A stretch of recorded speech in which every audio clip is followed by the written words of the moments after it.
아멘. 사랑하고 축복합니다. 웹 공동체의 소식을 받기를 원하시는 분들은 웹 대학 청년부를 검색하셔서 유튜브와 또 인스타그램 그리고 죄송합니다. 우리 카플친 있습니다. 예배 인원보다 카플친 인원이 조금 적은 것 같아요. 아직 잘 모르시는 분들은 카카오 플러스 친구 검색하셔서 꼭 좋아요 누르시고 함께 소식 받아보셨으면 좋겠습니다. 우리의 마음에 손을 얹고 함께 고백하겠습니다. 제가 조금 더 성경적으로 한번 해보려고 준비했습니다. 성경 있는 그대로 한번 읽어보려고요. 누구든지 그리스도 안에 있으면 새로운 피조물입니다. 옛 것은 지나갔으니 보십시오, 새 것이 되었습니다. 우리 옆에 있는 분들을 보시면서 이렇게 고백할까요? 보십시오, 새 것이 되었습니다. 우리 다른 쪽을 향하여서도 보십시오, 새 것이 되었습니다. 아멘. 예수님 안에 있는 우리들은 새로운 피조물인 줄로 믿으십니까? 아멘. 그 주님께 더 가까이 나아가는 시간 되었으면 좋겠습니다. 계속해서 사도행전을 보면서 어떻게 사도들이 그렇게 담대하게 복음을 전할 수 있을까 생각해 보게 되었습니다. 어떻게 그 성령 충만함을 유지할 수 있고, 어떻게 그 날이 갈수록 그들의 메시지는 거침이 없고 그들이 전하는 복음에 두려움이 없을 수 있을까라는 생각이 들었습니다. 왜냐하면 저는 금요일 날 전도를 해봤기 때문에 그렇습니다. 전도를 하기 전에 제 안에 두려움이 있었던 것이지요. 목사님은 목사님이잖아요 라고 말씀하실 수도 있는데요. 저 역시 복음을 전할 때마다 그 거절감, 아니면 복음을 전할 때 나를 어떻게 생각할까, 왜 저 나이 많은 사람이 이 대학교 안에 들어와 있을까, 이렇게 저도 두려움이 있는 것입니다. 어떻게 하면 그렇게 두려움 없이 복음을 전할 수 있을까라는 생각이 들어있고요. 제가 제 안에 들었고요. 그리고 또 우리는 왜 성령의 능력이 멈추는 것 같을까라는 생각이 들었습니다. 성령의 충만함을 가지고 사역을 시작했는데 어느 순간 나는 소진되어 있는 것 같고 성령의 충만함이 떨어져 가는 것만 같은 느낌이 드는 이유가 무엇일까? 왜 사도들은 날이 갈수록, 사도행전이 지나갈수록 왜 날로 더욱 담대해져만 갈까라는 질문이 제 안에 들었던 것입니다. 제가 이 본문을 보면서 답을 찾을 수 있었습니다. 왜냐하면 그들은 계속해서 예수님을 이야기했기 때문에 그것이 가능했다라고 저는 답을 찾을 수 있었습니다. 그들은 계속해서 성령의 충만함을 어떻게 이루었냐면, 하나님 오늘도 성령 충만하게 해주십시오, 성령 충만을 계속 간구한 것이 아니라 그들이 예수님의 이야기를 끊임없이 했기 때문에 그들은 성령 충만함을 이어갈 수 있었던 것이다 라는 것이 저의 오늘 본문을 살펴본 것의 결론이었습니다. 예수님을 이야기하면 어떤 일이 일어나게 됩니까? 우리가 예수님의 이야기를 우리의 입술로 전하기 시작하고 선포하기 시작할 때 우리는 어떠한 일을 경험하게 될까요? 오늘 같이 본문을 보면서 예수님을 전할 때 어떤 일이 일어나게 되는지 함께 나누고 싶습니다.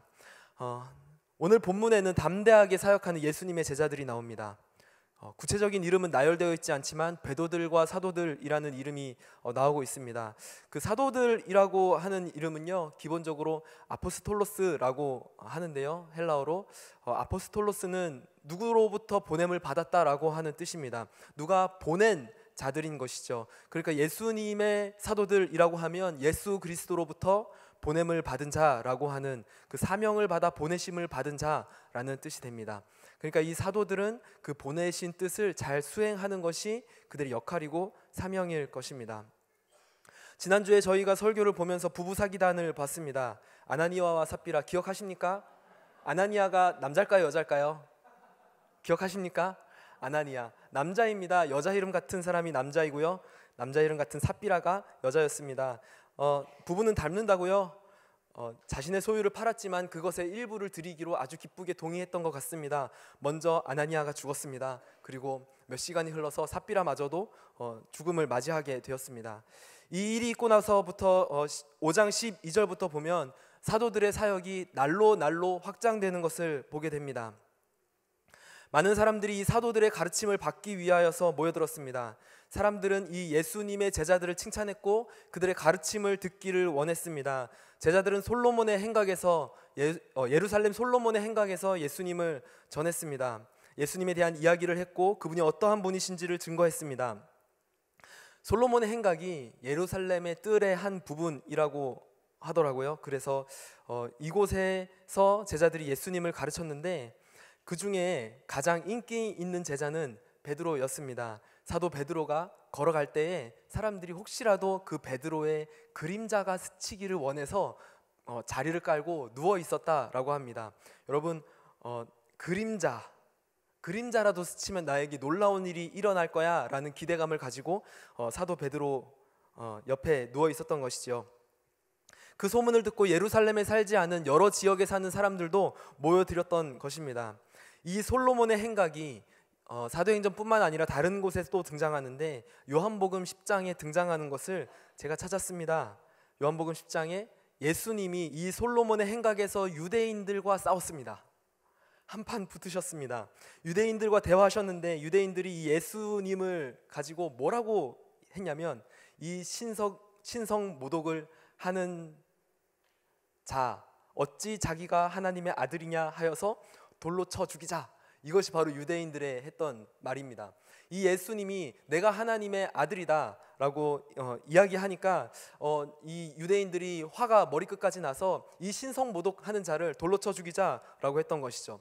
바로 예수님을 신성모독이라 하여서 돌로 쳐 죽이려고 했던 곳, 그곳이 바로 솔로몬의 행각이었습니다. 예수님 이제 하늘로 올라가서 승천하시고요, 그의 제자들 베드로가 솔로몬 행각에서 가르치는데 예수님은 그들을 설득하지 못했지만 이제 수많은 사람들이 그 베드로의 이야기에 매료되어서 예수님이 나의 구주이시고 예수님이 하나님의 아들이십니다 라는 것을 고백하게 되는 것입니다. 어떻게 그런 일이 있을 수 있습니까? 베드로가 예수님보다 더 대단합니까? 똑같은 장소에서 그 선생님이 하지 못했던 일들을 제자가 하고 있는 것 아니겠습니까? 이 베드로가 누구인지 기억하시죠? 오늘 마침 딱 그 고백을 우리가 찬양으로 하지 않았습니까? 예수님이 못 박히실 때 사람들이 너는 예수님과 같이 있던 자가 아니더냐? 라고 베드로에게 물어봤죠. 그때 베드로가 저는 예수님을 모릅니다 라고 대답했습니다. 사람을 열받게 하는 방법 중에 하나인데요, 모른 척하기. 제가 사실 여기서 연기를 하려고 했어요. 예수님이요? 예수가 누구죠? 이렇게 연기를 마피아 게임을 하는 것이 갑자기. 예수님은 자기 자신의 그리스도됨을 직접 말하였다가 그 자리에서 돌로 맞아 죽을 뻔했지만 똑같은 장소에서 그의 제자는 너무나도 담대하고 또 놀랍게 하나님의 아들을 전하고 있었던 것입니다. 어떻게 그런 일이 있을 수 있습니까? 베드로가 예수님보다 더 뛰어난 사람이었던 것이었습니까? 우리는 모두 답을 알고 있죠. 성령의 능력 때문에 그렇습니다. 사도행전은 계속해서 그 제자들이 성령의 능력을 힘입어 어떻게 사역하고 있는지를 보여주고 있습니다. 사도들의 굉장한 사역을 시기하는 자들이 그래서 있었습니다. 우리 사도행전 5장 17절과 18절을 함께 보겠습니다. 그러자 대제사장과 함께 읽겠습니다. 시작. 그러자 대제사장과 그와 한패인 사두개파 당원들은 모두 시기하는 마음이 가득해서 들고 일어나 사도들을 잡아다가 감옥에 가두었습니다. 이 사도들이 예수 그리스도를 전할수록 이 대제사장과 사두개파 사람들의 입지는 줄어들었죠. 왜냐하면 이들이 예수님을 못 박아 십자가에 달려 죽게 한 장본인들이었기 때문에 그렇습니다. 이들이 예수님을 십자가에 못 박아 죽게 했습니다. 모함했고요, 예수님은 거짓 선지자라고 모욕했습니다. 그렇기 때문에 예수님의 이름이 전파되고 높아져만 갈 때에 그들의 마음은 쫄리는 마음이 들었고 또 시기하는 마음이 점점 커졌던 것이지요. 그리고 이들이 이 예수님을 전하는 이 사도들을 어찌할까라고 모여서 회의했습니다. 그래서 이 사도들을 잡아 옥에 가두었지요. 옥에 가둔 이후에 자기들끼리 옆방에 모였습니다. 자기들끼리 모여서 어떻게 이 사도들을 처리할까? 죽일까? 때릴까? 쫓아낼까? 어떻게 하지? 자기들끼리 막 열심히 회의를 하고 있었습니다. 그들이 밤새서 회의할 때 하나님의 사자가, 이 사람들은 회의하고 있고 하나님의 사자는 한편에 나타나서 이 제자들에게 나타나셨습니다. 그리고 이 제자들을 옥에서 탈출시키십니다. 사도행전 5장 20절입니다. 탈출시키는 장면이에요. 함께 읽겠습니다. 시작. 가라, 성전에 서서 백성들에게 이 새 생명의 말씀을 모두 전하라. 너희 여기 있지 말아라. 이 감옥은 너희가 있을 곳이 아니다. 너희는 이제 가라. 그리고 이 생명의 말씀을 전하는 것을 멈추지 마라 라고 하나님의 사자가 그들을 추록시키신 것입니다. 사도들이 어리둥절했지 않겠습니까? 그래서 이 천사들이, 이 하나님의 사자가 이 사도들을 추록시켰을 때 다시 이들은 밖으로 나가서 성전 앞으로 나가 담대하게 예수님의 이름을 또 전했습니다. 성경에는 새벽이라고 나와 있습니다. 새벽에 사람들이 많지 않을지라도 바로 말씀을 전하기 시작했던 것입니다.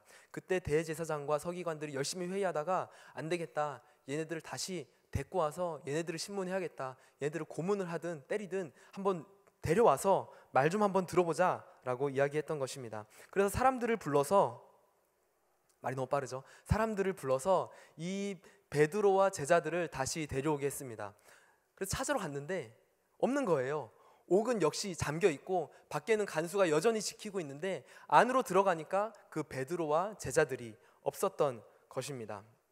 이거 하나님의 약간 유머 섞인 부분이라고 생각이 들었습니다. 성경을 보는데 좀 어이가 없었습니다. 이들은 확실히 제자들을 가두고 있다고 생각했고 이미 하나님은 하나님의 방법대로 그들을 탈출시키셔서 하나님의 일을 여전히 진행시키셨던 것이지요. 하나님이 빼내어버린 이후에 이들이 그것을 알고서 어떻게 된 일인지 어리둥절하는 장면이었던 것입니다. 사도들이 성전에서 말씀을 전하고 있다는 이야기를 들은 이 제사장들은 이에 제자들을 다시 잡아 오도록 명령하였습니다. 하지만 사람들이 함께 있었기 때문에 억지로 잡아들이면 사람들이 폭동을 일으킬까 하여서 모셔와라 라고 이야기를 했습니다. 그래서 억지로 잡아들이지 않고 제자들과 베드로를 이렇게 모셔오게 되는 것이죠. 그 이유가 무엇입니까? 이 대제사장들과 이 권력 있는 자들이 사람들을 두려워했기 때문에 그렇습니다. 그들은 그들의 이스라엘의 정치인들이었습니다. 그들은 사람들의 인기를 얻어야만 자신의 권력과 자신의 가진 것을 유지할 수 있는 사람들이었습니다. 그들은 사람들의 인기를 얻어야만 하는 사람들이었기 때문에 사람들의 시선을 두려워했습니다. 사람들의 평판을 두려워하고 신경 쓸 수밖에 없었습니다. 사람들이 두려워서 사도들을 연행하지 못하고 정중하게 모셔온 것입니다. 지난주에 김한구 목사님께서 설교하실 때 사람 의지하지 말라고 했던 거 기억하십니까? 맞습니다. 여러분, 사람 의지하지 마십시오. 옆에 있는 사람 당장 의지하고 싶은 마음 들어도 여러분, 사람 의지하는 것 결국엔 별 볼 일 없게 끝나게 됩니다. 여러분, 왜 우리의 마음속에 사람 의지하는 마음이 들게 될까요?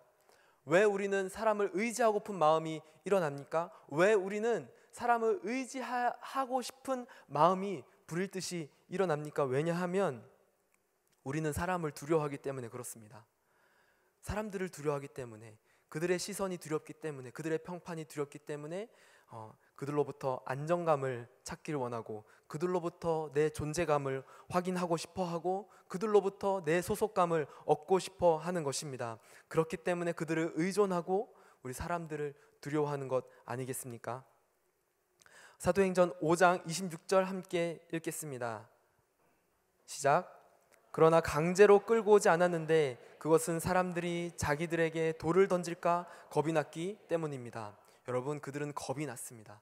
사람들이 자기들에게 돌 던질까, 자기를 미워할까, 자기들의 평판이 떨어지게 될까 두려워했습니다. 두려워하다라는 단어인 푸호보스라고 하는 이 단어는요, 사람에게 쓰면 겁내다라고 하는 뜻이 되고요, 이 단어를 하나님께 쓰면 경외하다라고 하는 뜻이 됩니다. 여러분, 사람을 두려워하는 사람은요, 하나님을 경외하지 못합니다. 반면에 하나님을 경외하는 사람은요, 사람을 두려워하지 않는 것입니다. 사람을 두려워하는 것이 아닌 하나님을 두려워하는 사람들, 사람의 시선을 신경 쓰는 것이 아닌 하나님의 시선을 신경 쓰는 사람들, 이런 사람들을 하나님을 경외하는 사람들이라고 부릅니다. 여러분, 웹 공동체 여러분, 하나님을 두려워하는 사람이 되십시오. 사람을 두려워하는 사람이 아니라 하나님을 두려워하는 사람이 되십시오. 사람의 평판에, 사람의 시선에 신경 쓰는 사람이 아니라 하나님의 시선에 신경 쓰는 여러분들이 되시기를 간절히 소망합니다. 이 제사장들이 제자들을 끌어놓고 이제 질문을 합니다. 제자들을 모아서 앞에 놓고 그들을 위협하면서 윽박 지르는 것이죠. 내가 예수 이름 전하지 말랬지. 내가 예수 이름을 선포하지 말랬지. 내가 예수의 이름을 꺼내지 말랬지. 너 왜 자꾸 예수님의 이름을 전파해? 너 왜 자꾸 예수님의 이름을 전해? 라고 하면서 그들을 윽박 지르고 그들을 신문했습니다. 왜 계속 전하는 거야? 너희 때문에 온 유대가, 온 예루살렘이 들썩벅적하잖아. 예수님의 이름으로 가득하게 됐잖아. 지금 나 무시하는 거야? 내가 너희의 권력자, 내가 한마디만 하면 너희의 목숨을 잃을 수도 있어. 내가 한마디만 하면 너희는 여기에 못 들어올 수 있어. 쫓아낼 수 있어. 왜 자꾸 내 말을 무시해? 라고 하면서 제자들을 위협하고 있습니다. 사도행전 5장 28절 함께 읽겠습니다. 대제사장이 말했습니다. 우리가 예수의 이름으로 가르치지 말라고 단단히 주의를 주지 않았느냐? 그런데 너희는 온 예루살렘을 너희 가르침으로 가득 채우고 이 사람의 피에 대한 책임을 우리에게 뒤집어 씌우려고 하는구나.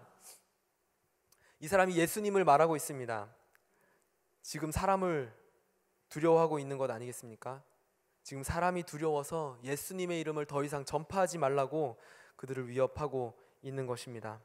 그들은 자신들이 한 일을 두려워하고 있습니다. 자신들이 예수를 모함한 일, 못 박아 죽게 한 일, 그들의 피를 자기에게 돌리지 말라고 한 일들이 기억나는 것이었습니다. 그렇기 때문에 이렇게 반응하는 것 같습니다. 너는 지금 예수를 죽인 그 피를, 그 이유를, 그 책임을 우리에게 돌리려고 하고 있어. 더 이상 예수님의 이름을 전파하지 마라고 하는 것입니다. 이미 그들에게 책임이 있다는 것을 알았던 것 같습니다. 이미 자기가 잘못해서 예수가 죽은 것을 알고 있는 것 같습니다. 그렇기 때문에 더욱 두려워하는 것입니다. 이 권력자들을 향한 베드로의 대답이 이렇습니다. 5장 29절입니다. 함께 읽겠습니다. 베드로와 다른 사도들이 대답했습니다. 사람에게 순종하기보다 하나님께 순종하는 것이 마땅합니다. 당신들이 나무에 달아 죽인 그 예수를 우리 조상들의 하나님께서 살리셨습니다.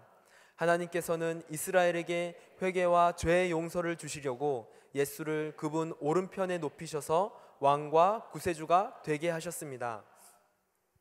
이것이 사람을 두려워하지 않은 사람의 대답이고 사람을 두려워하지 않고 하나님을 경외하는 사람의 반응입니다.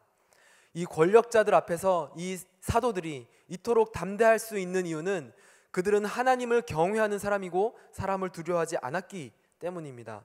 너가 아무리 그렇게 우리를 협박해봐, 너가 아무리 그렇게 우리를 위협해봐, 내가 네 말 듣겠니? 하나님 말 듣지 하는 것입니다. 그리고 우린 예수를 안 죽였잖아. 그렇지 내가 예수 안 죽였다고 얘기해 라고 이야기하는 그 대제사장들 앞에서 베드로가 이렇게 얘기합니다. 너희들이 죽였어. 너희들이 예수를 나무에 매달았어. 여기서 유대인들에게 예수를 나무에 매달았다라고 하는 뜻이 뭐냐면 예수님이 십자가에 매달았다라고 하는 것은 그 책임이 로마에게 있지 않겠습니까? 십자가는 로마의 형벌이었잖아요. 나무에 달아 죽인 자는 그 신명기에 나와 있습니다. 저주받은 자라고 유대 율법에 써 있는 것 아니겠습니까? 그러니까 너희들이 예수를 너희가 나무에 매달아 죽였어. 너희가 예수를 저주받은 자 되게 했어 라고 하는 베드로의 고발입니다. 이것이 하나님을 경외하고 사람을 두려워하지 않는 자들의 모습입니다. 그들은 하나님의 말씀을 전하는 것에 있어서 두려움이 없었습니다. 여러분은 언제 가장 두려움을 느끼십니까? 언제 가장 두려움을 느끼십니까? 저는 애석하게도 지금 이렇게 앞에서 열심히 말을 하고 있지만 사실 많은 사람들 앞에 선다는 건 저에게 너무나도 큰 두려움입니다. 너무 두려워요. 이상하게 왜 오늘 두렵죠? 이상합니다. 이거 이렇게 준비해서 그런가 봐요. 저번에는 안 그랬는데 왜 오늘 두렵죠? 저에게 큰 두려움입니다. 왜냐하면 저는 말을 아주 조리 있게 잘하는 사람도 아니고 목소리가 큰 사람도 아니기 때문입니다. 아무렇지 않은 것 같아 보이는데요, 목사님, 이렇게 보일지라도 제 마음속에는 얼마나 담대함의 응원이 필요한지 모르겠습니다. 여러분들은 무엇이 두려우십니까? 한번 생각해 볼까요? 여러분, 무엇이 두려우세요? 이 한 주간 무엇이 가장 두려우셨습니까? 무엇 때문에 우리의 마음이 녹아내리셨습니까? 저는 이제 학기가 시작되거나 또 분순을 할 때가 되면 전화를 해서 대학부 순장님들을 콜링을 합니다. 전화를 걸죠. 제가 오랜만에 전화 걸면 딱 느낌 오시죠? 처음 전화 걸어서 나 김레이 목사인데, 김레이 목사야 라고 하면 딱 느낌 오실 겁니다. 제가 그래서 전화를 해서 콜링을 합니다. 누구누구야, 순장으로 섬겨보지 않겠니? 누구누구야, 이번에 아울리치 팀장으로 섬겨보지 않겠니? 이렇게 전화를 해서 콜링을 합니다. 그러면 전화 받은 사람이 뭐라고 하겠습니까? 네, 목사님, 당연하죠. 너무 반가워요. 기다리고 있었어요. 이런 사람이 없습니다. 네? 네? 제가요? 이렇게 반응을 하죠.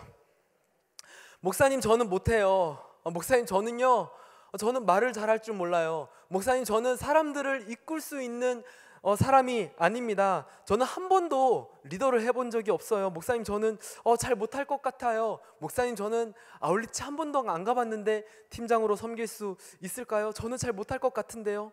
모든 사람들의 반응이 그렇습니다. 두려운 것이죠. 잘 못할 것만 같은 두려움입니다. 잘하고 싶은데 잘 못할 것 같아 라고 하는 두려움이 가장 먼저 우리 안에 찾아오는 것입니다. 여러분 다 순장 있으시죠? 다 요거 거쳐서 순장님들 되신 겁니다. 제가 앞으로 전화 걸면 받으실 분들, 여러분들도 그러실 것입니다. 그 단계를 거쳐서 여러분들은 훌륭한 순장님이 되실 겁니다. 많은 사람들이 아울리치를 신청했습니다. 한 개의 팀을 더 열었고요. 그래서 이번에 베트남, 이집트, 튀르키예, 인도 많은 사람들이 가게 되었습니다. 모두 채워졌습니다. 많은 지체들이 아울리치를 신청했지만 몇몇은 아마 마음으로는 이번에 가고 싶다. 나 인도 꼭 가고 싶었는데, 이집트 거기서 예배하면 어떤 느낌일까? 그런 마음이 우리 안에 막 들었더라도 그 마음보다 가장 먼저 얼마지? 이집트 얼마지? 여러분 공감되시죠? 내가 이번에 꼭 정말로 갈 수 있을 가고 싶다라는 마음이 들었을지라도 그것보다 더 크게 우리의 마음을 무너뜨리는 얼마지? 나 돈 없는데, 나 이번에 힘든데, 이번에 우리 부모님 좀 힘들어 하셨는데, 그 마음이 우리를 흔들지 않겠습니까? 그 무엇입니까? 재정이 두려운 것입니다. 우리 안에 두려움이 있는 것입니다. 관계 안에서 여러분들 어떻게 반응하십니까? 여러분, 우리 지체들, 여러분들 이 관계 안에서 여러분들이 연약함을 인정하십니까? 여러분 혹시 미안해, 내가 잘못했어 라고 하는 말 쉽게 나오십니까? 내 연약함, 나의 수치스러움을 드러내는 것 여러분 할 수 있으십니까? 아니면 오히려 그것이 드러날까 봐 다른 사람을 상처 주는 쪽으로 선택해 본 경험 있지 않으십니까? 그 무엇입니까? 여러분 두려운 것입니다.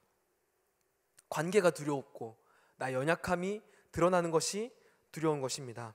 지금 우리는 모두 내가 가진 것보다 더 큰 것이라고 생각될 때 우리는 두려움을 갖게 됩니다. 내가 할 수 있는 것보다 저게 더 커, 나는 그 앞에서 아무것도 아니야 라는 마음을 가질 때 우리는 두려운 마음을 갖게 됩니다. 내가 의지하는 것보다 더 큰 것을 맞닥뜨려야 할 때 우리는 두려움을 경험하게 됩니다. 여러분 또 두려운 것이 무엇입니까? 전도, 저 금요일 날 요거 경험했습니다.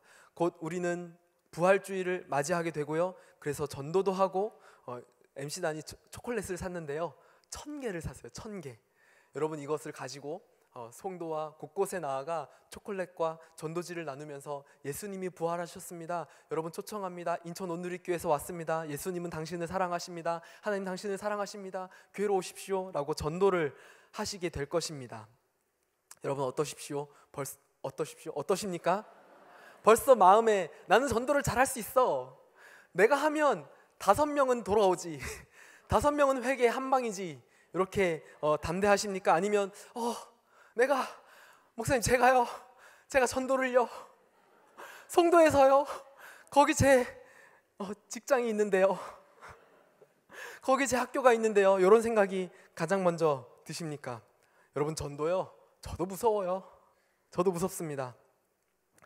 저도 거절당할 때 마음이 쉽지 않습니다. 그리고 또 뭐가 쉽지 않냐면 내가 크리스천이라는 것을 담대하게 드러냈는데 무시당하는 것 같을 때 제 마음이 쉽지 않아요. 그것이 우리를 두렵게 합니다. 우리 마음에 그래서 조용히 믿고 싶은 마음이 있죠. 사람들이 내가 전도할 때 쟤는 왜 이렇게 쟤는 저 크리스천은 나대 라는 시선이 제 안에 들어올 때 쟤는 왜 그렇게 열심히 믿지? 라는 시선이 제 안에 들어올 때 두려운 것입니다. 만약에 열심히 송도에서 전도하다가 우리 과장님 만나면 어떡하지? 우리 대리님 만나면 어떡하지? 여러분, 크런키 초콜릿을 건네십시오. 담대하게 건네십시오. 하지만 상상만 해도 두렵지 않습니까? 내 직장 상사를 만나는 것, 내 룸메이트를 만나게 되는 것, 전도하면서 같이 순장님들과 순원들이랑 함께 이제 전도할 때 그분들을 만나게 되면 나를 어떻게 생각할까 두려움이 우리 안에 드는 것입니다. 우리 그 모든 두려움들을 우리 그 모든 두려움의 그 마음들, 그 두려움의 그 긴장들, 그리고 마음에 녹아내리는 듯한 어떤 불안한 마음들을, 그 시선들을 모두 하나님께로 돌리시기를 소망합니다. 우리가 두려울 때 하나님을 바라보십시오. 내 삶과 내 목숨에 아무것도 할 수 없는 그들을 두려워하지 마시고요. 오직 나의 삶을 인도하시고 주관하시고 이끄시는 하나님을 두려워하십시오. 성령님께서 이 모든 것을 감당할 힘을 우리에게 주실 것입니다. 그리고 우리의 마음에 하나님을 경외하십시오. 하나님을 경외하고 그분을 두려워하는 자들은 우리 하나님보다 그 작은 세상을, 그리고 사람들을, 그리고 그 하나님보다 훨씬 작은 나의 이 수치를, 그분을 경외할 때 우리 그 수치들을 두려워하지 않게 될 것입니다. 하나님을 경외하는 사람들을 이렇게 얘기합니다. 담대한 사람들이다. 어떻게 그 예수님의 제자들이 담대하게 하나님의 이름을 전했습니까? 어떻게 그 예수님의 제자들, 그 부끄러움 많고 그 아는 것 적고 하나님을 담대하게 증언하지 못하여서 나는 예수를 모르고 저 사람 누구지? 난 도저히 모르겠네. 나 참, 이렇게 얘기했던 그 제자들이 어떻게 그 사도행전에서 담대하게 예수님을 전할 수 있었습니까? 그보다 훨씬 크신 하나님을 바라봤기 때문입니다. 두려움으로 예수님을 배반하고 도망가고 숨었던 제자들도 성령이 담대하게 하시면 능히 그 모든 것을 이길 수 있는 힘을 갖게 되는 것입니다.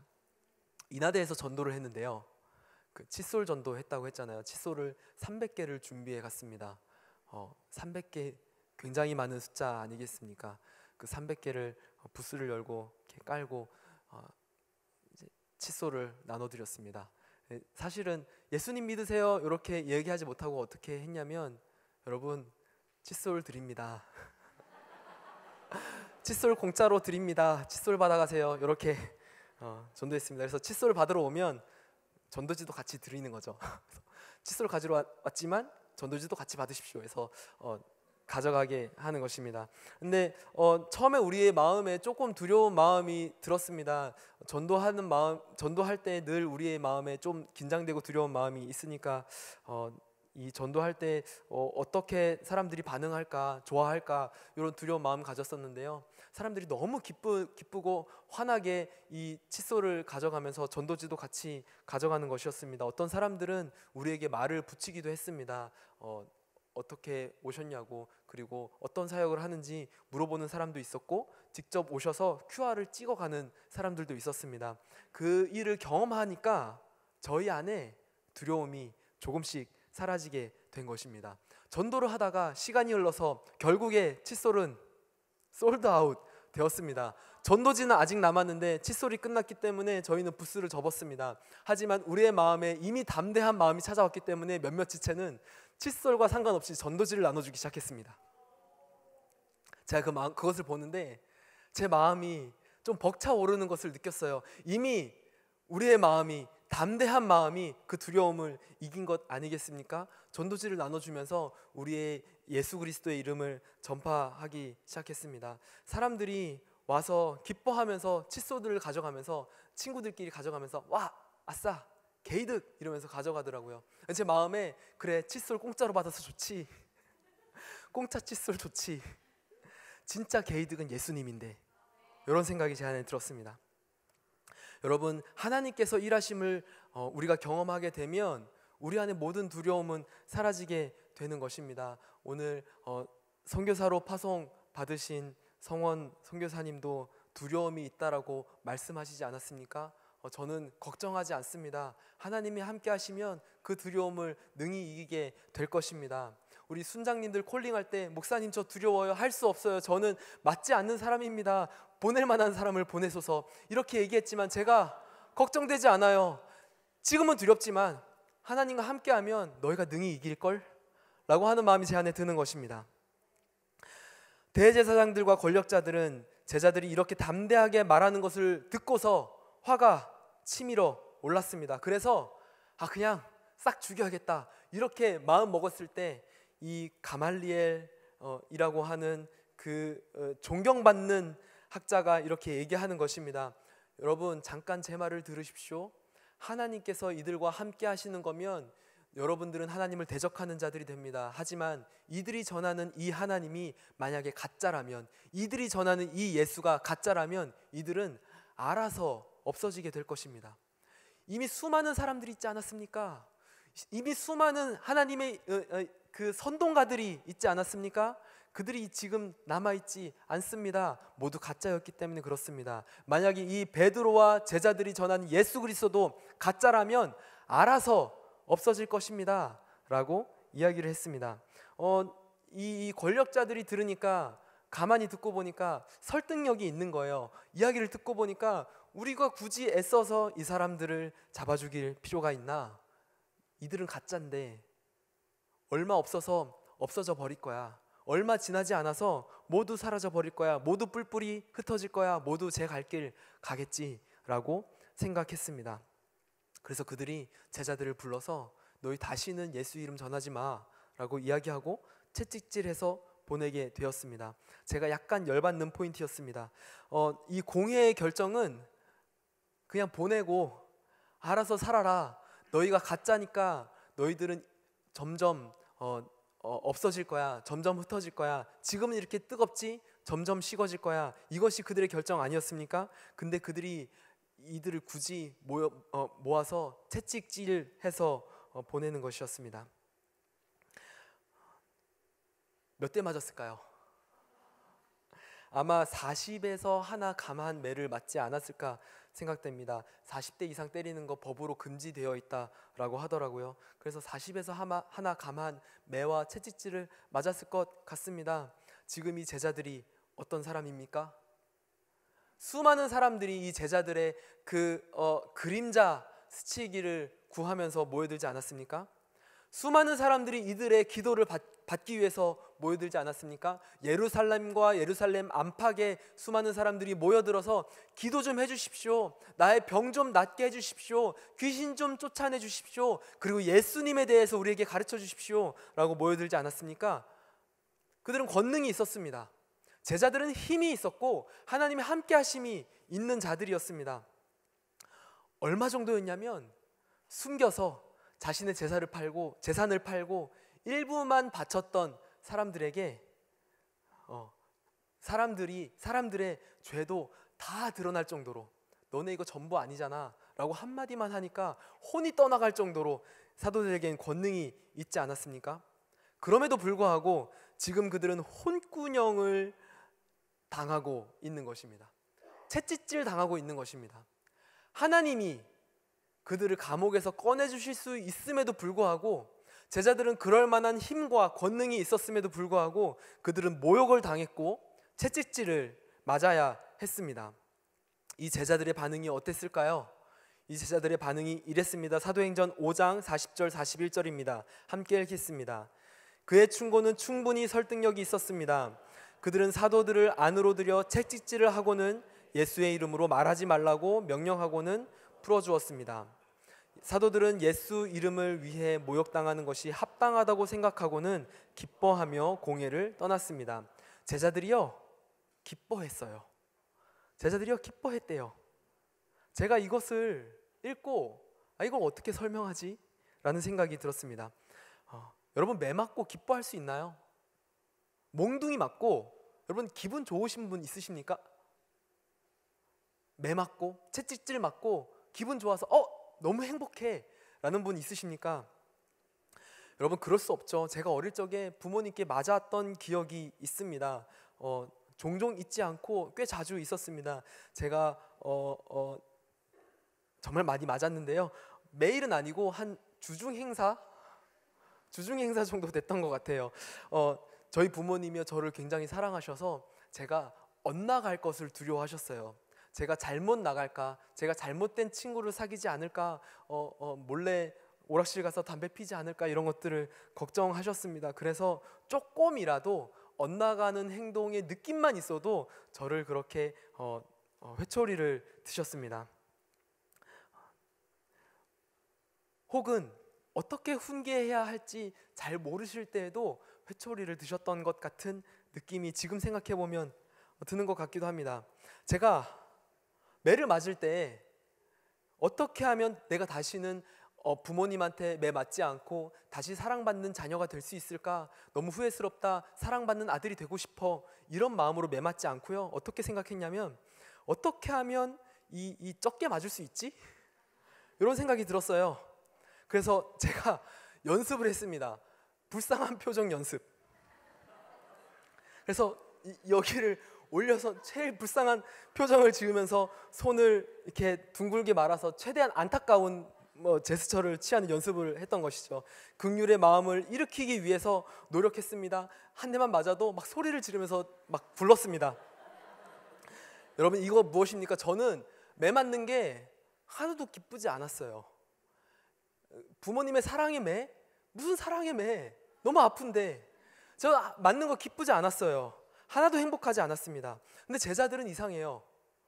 제자들은 이상합니다. 이렇게 매를 맞고 채찍질을 당하고 모욕을 당했는데 이들이 공회를 나오면서 기뻤대요. 행복했다고 합니다. 여러분 매 맞아서 기뻤을 리가 없습니다. 저 장담합니다. 매 맞으면요 아파요. 절대로 행복할 리가 없습니다. 그래서 안 아팠나? 안 아팠나? 하나님이 이 매 맞는 순간에 보호하셔서 이렇게 피부를 딱딱하게 하셔서 안 아프게 하셨나? 아니면 치유의 권능으로 바로 순간 힐로 고쳐주셨나? 여러분 이들이 아팠을 거예요. 많이 아팠고 많이 억울하고 많이 힘들었을 겁니다. 근데 이들이 기뻐하는 이유는 매 맞는 것과 전혀 상관없이 오직 예수님의 이름 때문에 그분으로 인하여서 핍박받는 것 때문에 그들이 기뻐하였다라고 합니다. 그 예수님의 이름 때문에 그들이 기뻤던 것입니다. 하나님이 우리의 기쁨 되신다고 하는 것은 하나님이 우리의 기쁨 되는 상황을 주신다는 것과 조금 다른 의미인 것 같습니다.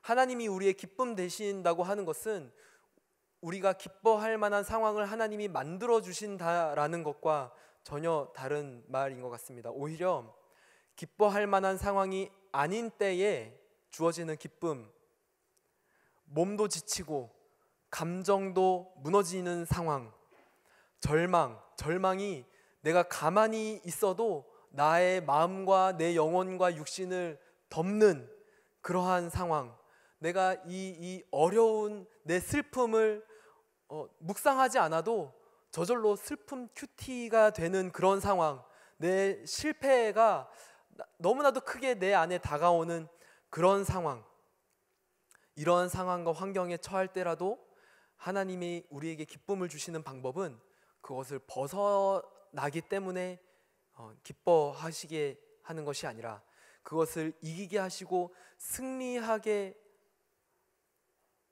하셔서 기쁨을 누리게 하는 것이 아니라고 하는 것입니다.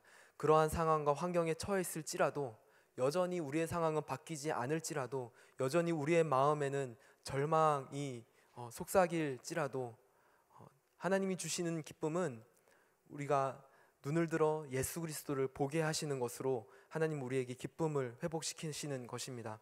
절망 속에서도 예수 그리스도로서 주어지는 그러한 기쁨입니다. 그것이 복음을 증거하기로 결정하고 나아가는 우리가 맞닿게 될 고난의 상황이고, 또 그 상황에서 우리가 누릴 수 있는 기쁨입니다. 그렇기 때문에 상황과 환경은 절대 우리에게 절망을 줄 수 없는 것입니다. 절망적인 상황은 우리를 무너뜨리려고 하고, 넘어지게 하고, 실망하게 하고, 포기하게 하려 우리를 유혹하지만, 상황은, 사건은 우리의 절망이 될 수 없는 것입니다. 좋은 상황과 사건은 우리의 절망이 될 수 없는 것입니다. 그 말은 다른 말로 하면 좋은 상황, 좋은 환경, 충분하고 만족스럽고 풍요로움 또한 우리의 기쁨이 될 수 없다는 뜻입니다. 우리의 절망은 예수 그리스도의 부재입니다. 우리의 기쁨은 오직 예수 그리스도이십니다. 우리의 상황 앞에서 우리는 상황과 환경을 바꾸기로 간구하는 것이 아니라 우리에게 새 생명이 되신 예수 그리스도를 바라보기로 간구해야 하는 것입니다. 교회 새가족분들이 많이 모여들고 계십니다. 그래서 매주 예배 인원을 갱신하고 있습니다. 그거 제가 저번 주에는 한국 목사님이 잘해서 그런 것 아니라고 말씀드렸는데요, 저도 잘 알고 있습니다. 제가 잘해서 그런 것 아닌 것 잘 알고 있습니다. 그리고 여러분들이 잘해서 그런 것도 아닐 것 같습니다. 인원의 풍성함을 허락하신 주님께 너무 감사드리지만 이것이 우리의 기쁨이 될 수 없는 것입니다. 우리의 기쁨은 우리의 풍요로움, 우리의 부강함, 우리의 풍성함이 아니라 우리의 기쁨은 오직 예수 그리스도였으면 좋겠습니다. 풍년의 때에도 그 풍요로움으로 인하여서 기뻐하는 것이 아닌, 그리스도를 기뻐하는 자들은 기근의 때에도 절망하지 않고 예수 그리스도로 인하여 기뻐할 수 있는 것입니다. 하박국 3장에 이렇게 쓰여 있습니다. 무화과 나무가 싹이 트지 않고 포도나무에 열매가 없다고 해도, 올리브나무에 수확할 것이 없고 밭은 먹을 것을 생산하지 못해도, 우리 안에 양떼가 없고 외양간에 소가 없다 해도 나는 여호와를 기뻐할 것이고 나의 구원이 되시는 하나님을 즐거워할 것입니다.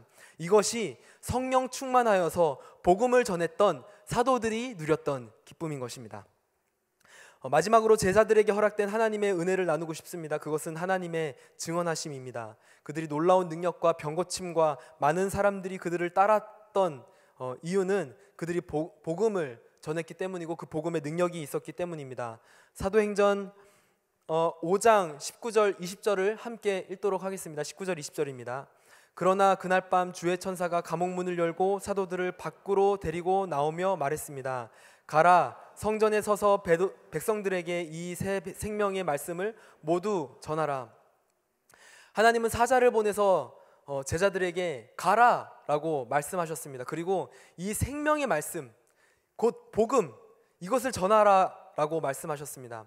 이 생명의 말씀은 곧 예수 그리스도이셨습니다. 이 생명의 그리스도를 전했기 때문에 그들은 감옥에도 갔고 매를 맞기도 했습니다. 그리고 그들은 이 생명의 그리스도 복음, 예수 그리스도 때문에 아주 기쁨으로 그 모든 것을 감당했습니다. 이 슬프고 잔혹한 일들도 그들은 기쁨으로 받아들였습니다. 그것도 예수 그리스도 이름 때문이었기 때문에 예수 그리스도의 이름 때문이었습니다. 하나님은 이 때에 무엇 하셨습니까? 하나님은 제자들이 예수 그리스도의 이름 때문에 고난받는 이 때에 무엇 하셨습니까?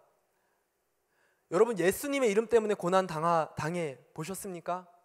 지금의 이 시대는 예수님의 이름 때문에 그렇게 큰 고난은 안 당하는 때인 것 같기도 합니다. 예수님의 이름 때문에 고난은 때로는 우리의 각자의 삶 가운데 우리의 삶에 알게 모르게 또한 우리의 삶의 분량에 맞게 찾아오는 고난이 있는 것 같습니다. 오늘 성경에 보니까 예수님의 제자들이 그 예수 그리스도의 이름을 전함 때문에 고통을 받고 고난을 받고 채찍질을 당하고 있는데, 그 당하면서도 예수님의 이름 때문에 행복해요, 기뻐요 라고 고백하고 있는 이 가운데 하나님은 어디에 계십니까? 하나님은 이때 무엇 하셨습니까? 하나님도 기뻐하셨을까요? 이 제자들이 기뻐함으로, 제자들이 이 고통당함으로, 너희가 고통당하기 때문에 복음이 전해지는구나 기뻐하셨을 것 같습니까? 아니면 응원하셨습니까? 잘하고 있다, 화이팅! 저는 확신합니다. 제자들이 하나님을 증거하는 그 자리에, 그리고 제자들이 그 하나님을 증거함 때문에 고통을 당하는 그 자리에 하나님께서는 함께 하셨을 거라 확신합니다. 32절 함께 읽겠습니다. 32절 시작. 우리는 이 모든 일들의 증인이고 하나님께서 그분께 순종하는 사람들에게 주신 성령 또한 그 일들의 증인이십니다. 우리 하나님은 감독이 아니십니다. 우리 하나님은 코치도 아니십니다.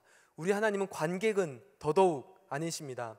우리가 그분의 이름의 고귀함 때문에, 그분의 이름의 너무 놀라움 때문에 때로는 두렵고 무서운 상황 속에서도 그분의 이름을 붙들고 두려운 마음 가지고 담대하게 걸어나갈 그때에도 하나님께서 어떻게 하시냐면 성령님으로 그 우리와 함께 하고 계시는 것입니다. 성령의 증거하심이 우리를 외롭게 두지 않으십니다. 우리로 하여금 그래 예수님의 이름을 전해라 라고 명령해놓고 보시는 것이 아니라 함께 증언하고 계시는 것입니다. 하나님은 우리를 절대 도구로 사용하지 않으십니다. 성령님이 함께 하셔서 두려워하는 우리를 위하여서 아파하시고 공감하시고 우리의 모든 것 가운데 함께 하시는 줄로 믿습니다.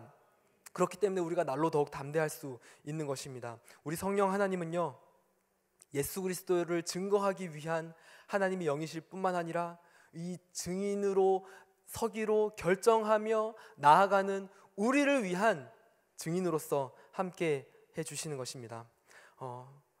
이것이 바로 예수님의 이름을 전하기로 작정한 제자들에게 있었던 일이었습니다.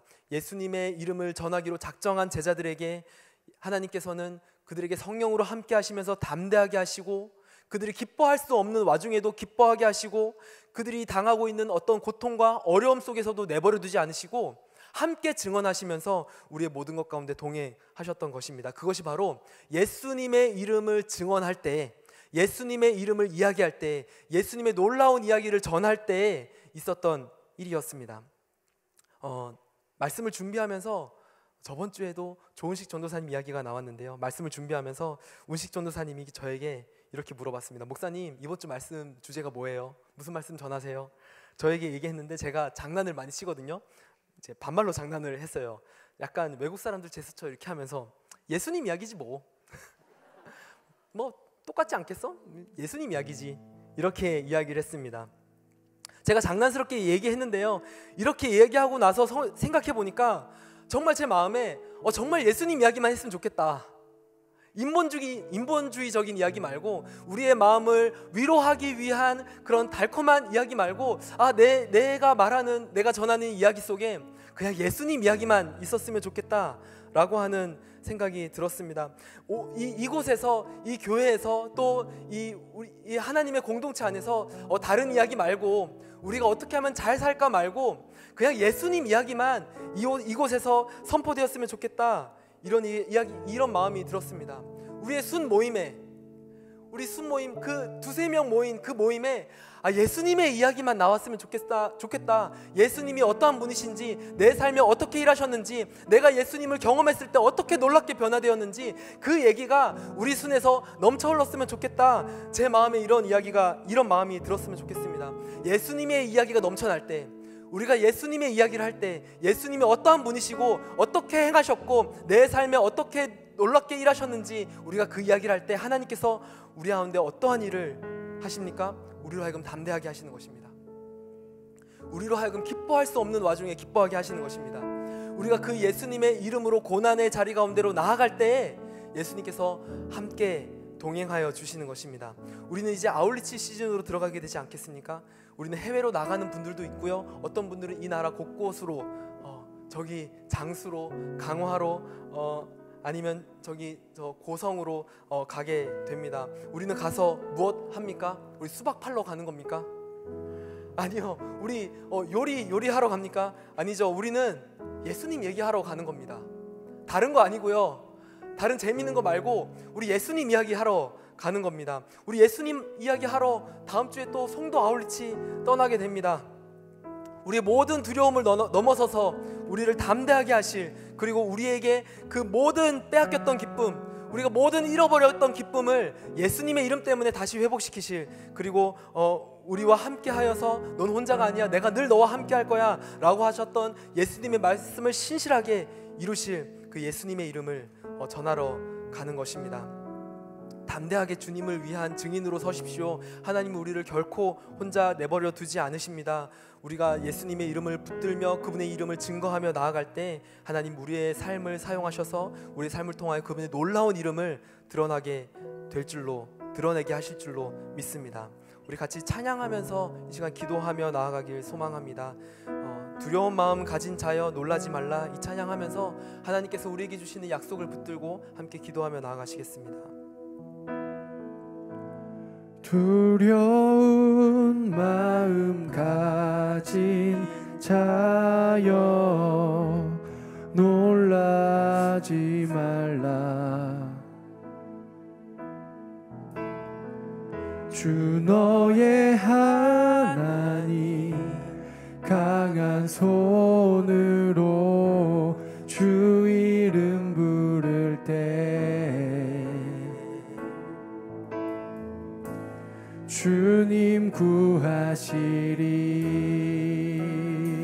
두려운 마음 가진 자여, 두려운 마음 가진 자여 놀라지 말라. 주 너의 하나님 강한 손으로 주 이름 부를 때 주님 구하시리. 주님 구하시리. 아멘. 구하셔서 구하시리. 주 오셔서 구원하시리. 약한 자들에게 강한 능력으로 주 오셔서 구원하시리. 주 오셔서 구하시리. 주 오셔서 구하시리. 주 오셔서 구원하시리. 눈을 들어보라. 눈을 들어보라. 회복의 능력을 주 오셔서 구원하시리. 우리 주님을 바라보며 고백합니다. 주 오셔서 구하시리. 주 오셔서 구하시리. 주 오셔서 구원하시리.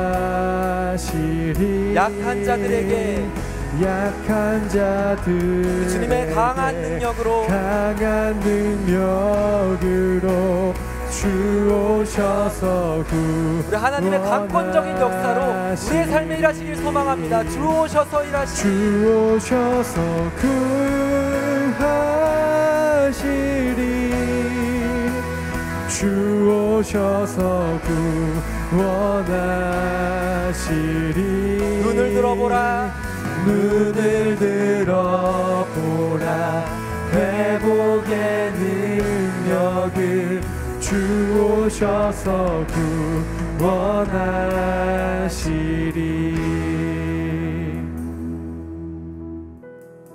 약한 자 여기 계십니까? 나는 약해, 나는 두려워, 나는 힘들어, 나는 할 수 없어, 나는 연약해 라고 생각하시는 분 계십니까? 그래서 하나님께 도움을 구하여야 하고 그 도움을 필요로 하시는 분 계십니까? 이 시간에 우리가 주님께로 나아가 하나님 우리를 도와주시옵소서라고 기도할 때 하나님께서 우리의 상황을 만져주시고 우리의 상황을 좋은 상황으로 바꿔주시기를 구하는 것이 아니라 하나님, 내가 이 어려운 상황 가운데, 내가 이 연약할 수밖에 없는 상황 가운데, 하나님 내가 이 두려울 수밖에 없는 상황 가운데 여전히 내 상황은 두려울지라도, 내 상황은 나를 무섭게 할지라도, 내가 이 두려움 앞에 설지라도 하나님, 내가 그것을 바라보지 않고 주님을 바라보길 소망합니다. 내가 하나님을 바라보길 소망합니다. 예수 그리스도의 이름의 능력을 내가 바라보길 소망하오니 이 시간에 하나님을 바라보길 원하는 자들은 자리에서 일어나셔서 하나님, 내가 내 상황을 바라보는 것이 아니라,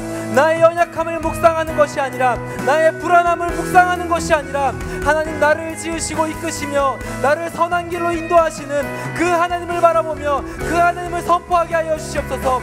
우리가 입술을 열어 고백하길 소망합니다. 주님이 나의 힘이십니다. 주님을 바라봅니다. 주님을 더욱 의지합니다. 이렇게 고백하길 원하시는 분들은 다 같이 주여 한번 크게 외치고 기도하길 소망합니다. 주여, 주 오셔서 구하시리. 주 오셔서 사랑하는 하나님, 내가 주님을 더욱 의지합니다. 하나님, 내가 주님을 바라보게 하여 주시옵소서. 약한 자들에게 가장 크고 능력에 강한 능력으로 주 오셔서 구원하시리. 주 오셔서 구하시리. 주 오셔서 구원하시리. 눈을 들어보라. 회복의 능력을 주 오셔서 구원하시리. 주 오셔서 구원하시리. 주님의 손이 우리를 붙드실 때 하나님, 우리가 좌절하지 않고 무너지지 않고 하나님, 우리가 절망하는 것이 아니라, 하나님 우리가 쓰러지는 것이 아니라 하나님 우리가 일어나게 해주셔서 소망합니다. 약한 자들에게 강한 능력으로 주 오셔서 구원하시리. 주 오셔서 구하시리. 주 오셔서 구원하시리. 모든 것 대시며 유일하신 왕이신 주여 오셔서 다스려 주시옵소서. 회복의 능력을 주 오셔서 구원하시리. 우리의 시간이 많이 갔지만 한 가지 더 기도하길 소망합니다. 이 공동체를 위하여서 기도하길 소망하는데요, 하나님 이곳 가운데 예수 그리스도의 이름이 더욱 선포되게 하여 주시옵소서. 예수 그리스도의 이야기가 끊이지 않게 하여 주시고, 우리 순에 오직 예수 그리스도의 이름이 전파되게 하여 주시고, 우리 순을 다스리는 하나님의 이야기가 우리 순 안에 더욱 풍성하게 넘치게 하여 주시옵소서. 하나님이 공동체, 웹 공동체에 하나님 주님께서 하신 놀라운 일들이 선포되게 하여 주시고 끊어지지 않게 하여 주시옵소서. 주님의 이야기가 끊어지지 않을 때 하나님 주님의 성령의 인도하심도 끊어지지 않을 것입니다. 하나님, 우리가 더욱 힘써서 주님의 이름을 전하는 자들 되게 하여 주시옵소서. 우리 다 같이 한 번 더 이 공동체에 하나님의 이야기가 풍성한 공동체를 위하여 하나님 다시 한 번 더 기도하실 때에 주여 한번 크게 외치시고 기도합니다. 주여,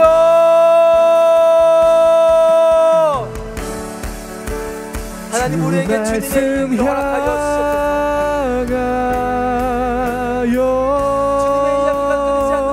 달려가리. 하나님 우리를 통하여서 일하시는 주님을 기대하오니 살아계신 하나님, 힘도 가운데 주님의 이야기가 끊이지 않게 하여 주시옵소서. 주님의 이야기가 끊어지지 않게 하여 주시옵소서. 하나님께서 하신 일들이 오직 성령으로 주 얼굴 향하여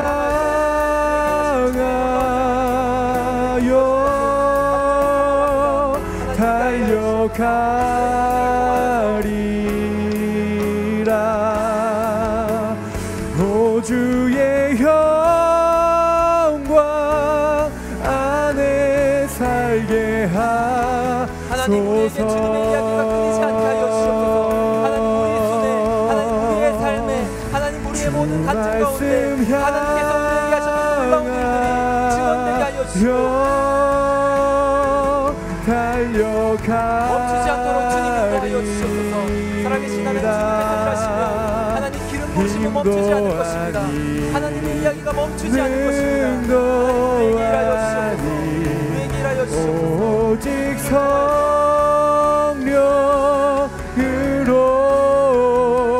주 얼굴 향하여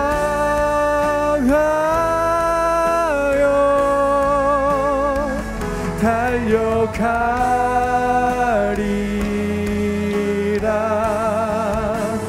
오 주의 영광 안에 살게 하소서.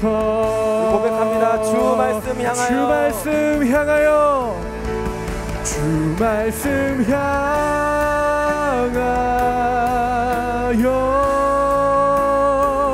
달려가리라.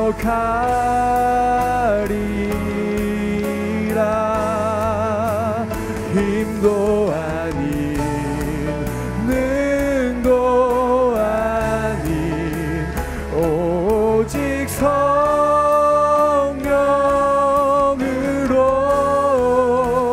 주 얼굴 향하여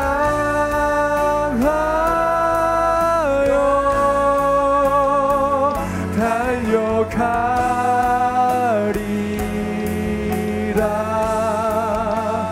오 주의 영광 안에 살게 하소서.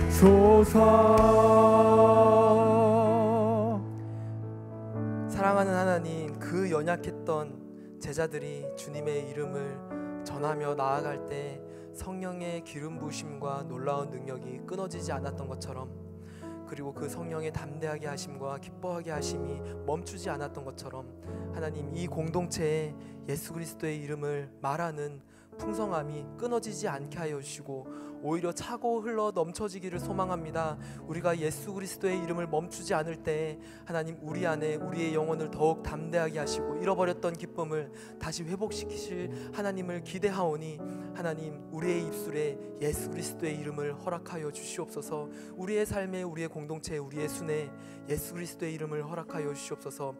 날마다 간증이 되게 하여 주시고 날마다 주님께서 행하시는 놀라운 기적 되게 하여 주시옵소서. 우리를 통하여서 놀랍게 일하실 주님의 이름을 높여드립니다. 감사드리며 예수님의 이름으로 기도드립니다. 아멘. 살아계신 하나님께 영광의 박수를 올려드립니다. 아멘.